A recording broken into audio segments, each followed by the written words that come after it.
Idea video આંગણવાડી અને બાલવાટિકાના બાળકોના માતાઓ માટે। નમસ્તે।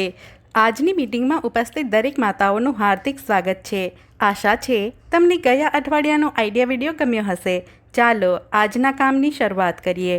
ગયા અઠવાડિયાની પ્રવૃત્તિ અને ઉંમર પ્રમાણે આપવામાં આવેલ વર્કશીટ તથા મહેમાન ઓળખો। આ વિડિયોના અનુભવ જરૂરથી જણાવો। હવે સાથે લાવેલ વર્કશીટ હાથમાં પકડી ફોટો પાડો।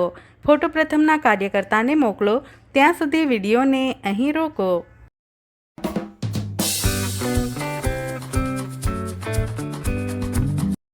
હવે આગળની પ્રવૃત્તિ કરીએ, જેનું નામ છે કરીને જોઈએ। વિડીયોમાં બતાવ્યા પ્રમાણે દરેક રંગના 5 સરખા ટુકડાઓને એક હરોળમાં મૂકો। એ જ રંગના પાસા લો। માતાઓને એક એક રંગની આગળ ઊભા રાખો। હવે લીડર માતા પાસો ફેંકે ત્યારે જે રંગ આવશે તેની સામે ઊભેલી માતા ટુકડા પર પગ મૂકશે। દર વખતે પાસો ફેંક્યા પછી જે રંગ આવશે તે માતા એક ડગલું આગળ વધે। આ રીતે જે માતા સૌથી પહેલાં બધા ટુકડાઓ પાર કરશે તે જીતી જશે। આ રમત રમો ત્યાં સુધી વિડીયોને અહીં રોકો।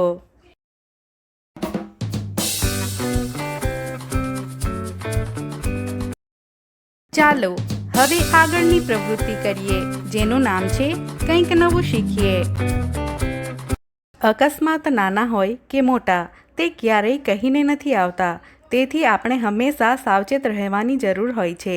ચાલો આ વિડીયોની મદદથી વધુ માહિતી મેળવીએ।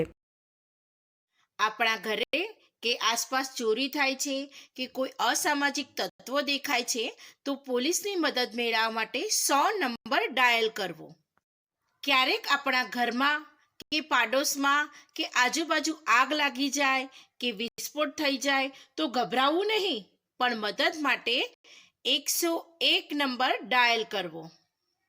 અકસ્માત જેવી દુર્ઘટના થાય છે કે અચાનક બીમાર થઈ જાય છે કે હૃદયના હુમલાથી બીમાર પડી જાય છે તો 108 નંબર ડાયલ કરવો। કોઈ બાળક પર અત્યાચાર થાય તો તેને છુપાવ્યા વગર 1098 પર ફોન કરી શકો છો।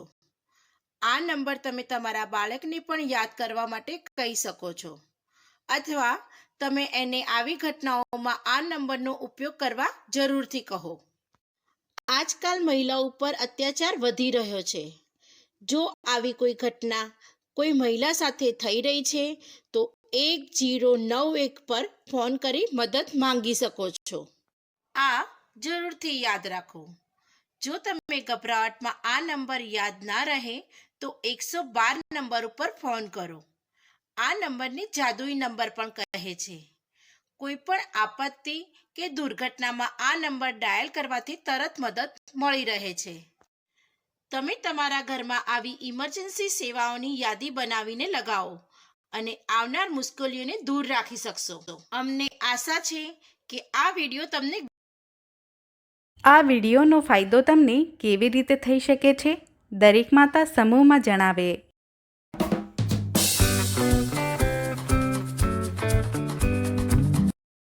ચાલો હવે આગળની પ્રવૃત્તિ કરીએ, જેનું નામ છે ઘરે જઈને બાળકોને કરાવો।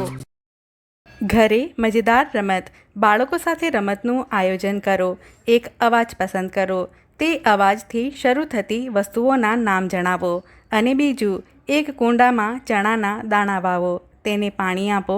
અંકુરને બહાર નીકળતા જુઓ। છોડના જુદા જુદા ભાગો અને તેમના વિકાસની ચર્ચા કરો। આપવામાં આવેલ વર્કશીટમાં બાળકની ઉંમર પ્રમાણે પ્રવૃત્તિઓ આપવામાં આવી છે, તેને સમજો અને બાળકોને કરાવો।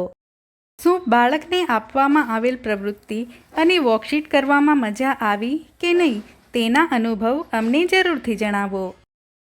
આજની પ્રવૃત્તિઓ અહીં પૂરી થાય છે। આવી જ નવી જાણકારીઓ અને પ્રવૃત્તિઓ સાથે ફરી મળીશું।